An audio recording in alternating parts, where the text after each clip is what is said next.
Our newspaper reviewer is here. Chooks, good morning to you. I am here, as you can see, boldly. I'm happy as usual. It is him, not me. Good morning, ladies and gentlemen.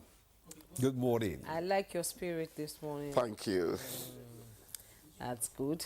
We have some papers to go through. Quite busy front pages this morning. And we'll begin with the Blueprint newspaper. In the Blueprint newspaper, above the masthead, we have Nigeria opposes move to split AU's Department of Political Affairs. Find all the details on page 6. And below the masthead, NOA NSCDC partner against fuel scoping from fallen tankers. Find the details on page 9. And business, CBN new ATM withdrawal policy to benefit banks, customers, details on page 22. NPFL, Nasarawa United sacks Dogo, appoint ex-Super Eagles coach, details on page 32. And by the picture story, you see the attention in Osun, local government chairman vow return to councils today. Adeleke Oyetol trade words. Find the details on page 8. And below the picture story, oil production now 1.75 million barrels per day to hit 2.7 million barrels per day by 2026. That's coming from Nupre. Volume of stolen crude drops to 5,000 per barrel. And at the bottom plate of the Blueprint newspaper, total value of import stands at 3.18 billion in November 2024. That's coming from CBN. Lassa fever claims 13 lives in Edo. Details on page 6. Boko Haram, ISWA presumed fighting after failed reconciliation. Details on page 13. Proposed truck ban, fuel tanker owners to lose 300 billion naira. That's attributed to NATO. And the headlines in the Blueprint newspaper, Obasali Matawali Ariwa think tank. Not support for Tinubu in 2027 unshakable. With riders, president investment reforms in the region massive. It's coming from the minister, not indicated here. Shehu Sani Yero Hunkui, other defectors swirl APC support base. And let's stay back to fix our challenges. PDP begs members. And the picture story, you see there, Chairman Harris Holdings, Tony Elumelu, Minister of Foreign Affairs, Yusuf Tugar, President Bola Ahmed Tinubu, and Minister of Finance and Coordinating Minister of the Economy, Wale Edu, during the 38th ordinary session of the Assembly in Addis Ababa, Ethiopia, on Saturday. And let's quickly go to the Daily Trust newspaper, and below the masthead, airstrike kills 7 Katsina villagers, bandits gun down 3 security men. Details on page 5. Nigeria to AU, prevent mercenaries incursion into Africa. Details on page 6. United States set to deport 85 Nigerians. Find details on page 2.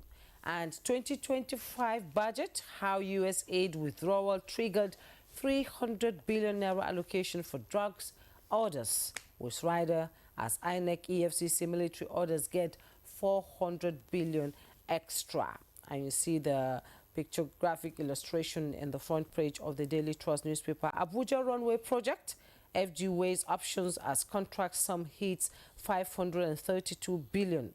Revocation likely. That's attributed to an official. And at the bottom plate of the Daily Trust newspaper, clerics competing with politicians for power. That's coming from Sule Lamido, former governor of Jigawa State. NLC withdraws members from Osun local governments amid government APC feud. Find details on page 39. And Chinese investors to establish $330 million lithium factory in Kebbi State. That's about what we have in the Blueprint and the Daily Trust newspaper. Ademola? All right, thank you, Juma. I have the Vanguard newspaper with me, just above the nameplate. Adebanjo burial may hold in May. Daughter, details on page 10. Federal government to engage 28,000 Nigerian health workers on USAID payroll. Details on page 32. State of the Nation, how politicians' weaponization of poverty hurts Nigerians. Details of that story can be found on page 28. And the major headlines there reads, Trump's energy policy, federal government's 19.6 trillion revenue target under threat. Diaspora remittances, forex budget will be impacted. USA oil impact over dramatized. Nasima, economic diversification the way out. Adore. Then we have the PDP, APC, BICA over party's internal crisis. Details on page 32. Will PDP recover from its leadership problems? Details of that story can be found on page 16. 2027, Matawali blast ex-SGF Lawal says North solidly behind Tinubu. Details of that story can be found on page 13. Volume of stolen crude oil down to 5,000 barrels per day. And we have Chioma Ajua joins Jakpa train. Sports. That's on sports page. That's page 37. Over to you, Chooks. Chioma Ajua joins Jakpa train. You know, just last week I don't like this word when I read it in newspapers. How about let me use it? I was lamenting that a doctor who was looking after a patient of mine had Jakbad. I felt very bad, very compassionate. I said last week that he observed, obeyed the Hippocratic oath as if he was born to be a doctor. It is very bad what is happening to us in this country in terms of people leaving the shores, you know, of Nigeria to go and service the interests of foreigners when we really need them badly here. Something has to be done. I am for hospital medical workers getting very, very improved, you know, Working conditions. It's not a thing of discrimination. No, it is how sensitive that sector is. Let's start thinking like that. Look at what the NHIS is going through in the UK now. That's how much they value health. Yeah. Remember, dialysis is free in the UK if you are under NHIS. Please, Nigerian government, make it happen here too. And free for senior citizens too. Oh yes, that is how it should be. When I'm beginning to talk politics, because 2027 is maybe roughly 2 years away, but when I listen to these bickerings between APC, PDP, and all that, for Chukwudi Okolubaja, APC, PDP is the same people that maybe it's the cynicism of a journalist. I don't know. You should expect it's the same people. It's time. Politicking, you know, has begun for 2027. It has started already. What time are there? Actually, the challenges. When you start politicking now, what time do you have for governance? For governance, my dear. The only time for governance is 2025. By 2026, the campaigns begin. But they have already started. Yes, but it shouldn't be that way. It shouldn't be. It is because the Nigerian electorate are not holding politicians accountable at the ballot box properly. If they don't keep all their promises in the US, voters remind them after 2 years or 4 years. Midterm election. During the midterm elections, they feel it. Yes. That's exactly what this Archbishop is saying. Yes. How politicians' weaponization of poverty hurts Nigeria. That's it. Because, you know, they have weaponized poverty. So the ordinary Nigerian can hardly speak out. So 2 days to election, a sachet of salt becomes the reason I vote for a man I don't trust. And sell your soul for the next 4 years. That's not how we should go as a people, as human beings. They are saying that oil production has hit 1.7. You know, we try not to praise politicians. But I am one of those who think that Tinubu is quietly doing a few things. Yes, let me leave it there. I hate to ever sound like a sycophant. A lot of things are happening. At a stage, this country was not getting enough money to even pay interest on loans taken. That was actually why subsidy removal, all those things happened almost traumatically. But I'm still one of those who said, couldn't you have staggered them? why float the foreign exchange and do subsidy removal. That was like an earthquake. I think that was the real issue. But economists have a way of thinking. They have a way of thinking. They have their language on how to explain the things. So I am happy like 1.7. Next year we say it will get up to what? 2 point yeah, something. 2.5 million barrels. The refinery is working by now. 2026. I don't know. Sometimes I feel that those is almost coming up. Sometimes I feel that those who are talking for this government are not doing enough. They are not marshalling out their points properly. How? Yeah. All these achievements being, whether you're talking about student loan, whether you're talking about being able to service interest now and maybe a little is left for capital, they need to hype it. All this talk about 2027, Tinubu won't be there and all that. I ask politicians. I'm not talking for Tinubu. I'm a journalist. But I'm telling politicians, do not do anything that would put us in a crisis again. These, they are quiet. 8 years to the north, 8 years to the south, a gentleman's agreement. Can they please run it? Because Africa still thinks like that.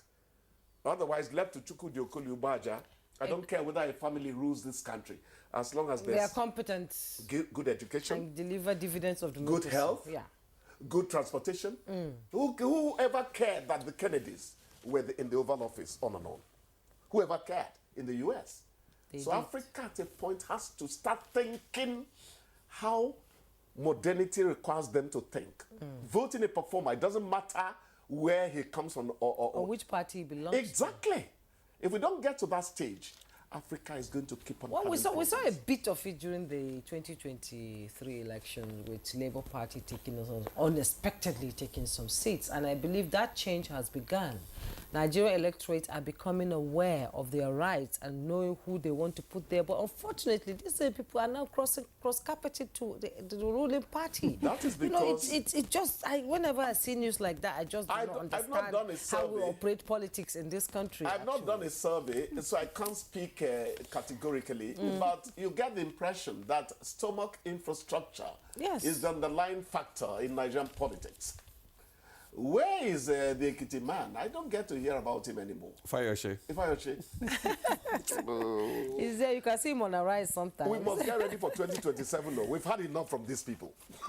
You and who? I'm talking to Demola Juma. You and who? We must get ready. No, count me out. We want gentlemen like you. No way. Nigerian politicians going looking like a dove. After about 2 years, like lions. The mother can't tell it's my child anymore. You got it. Politics is very, very interesting. Politics.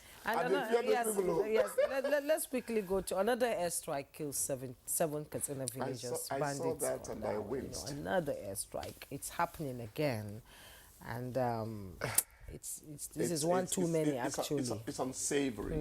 It's unsavory. As much as we'll keep on praising our men in uniform for the noble job they are doing, keeping us together and keeping the enemy at bay, more caution needs to be, even if it's collateral damage, which they are saying is not in some of these cases. Even collateral damage begins to hurt you at this stage because it brings a blemish onto the job of people who have otherwise been keeping the fatherland going in terms of security. Yes, we still have some little time. The graphic illustration of how much has been spent so far on the Abuja. Oh, yeah. Daily Trust did an integrated job there. How much has been spent. There's a pictogram. 16 years. It's 16 years. And the runway is still not completed. This is journalism. Yes. You can see the amount of money spent so far, on the runway, and still it is not completed. United States. And I'm glad that they say revocation likely. It's a good thing. United States set to deport 85 Nigerians. While some are Japan, some are being brought back. Yes, it's not good. Is it 84? 85. I read somewhere that 85 on about 201. I saw 200.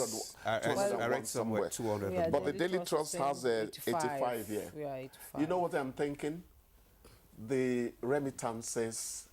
It will definitely affect remittances. Do you know that has been part of how Nigerians have been surviving. That's what Vanguard is saying, that federal government revenue target under threat. Under threat. It's halting because it's going to make the situation somewhat worse. It's really unfortunate. Well, Chooks, if we don't cut you off now, our conversation will be under threat.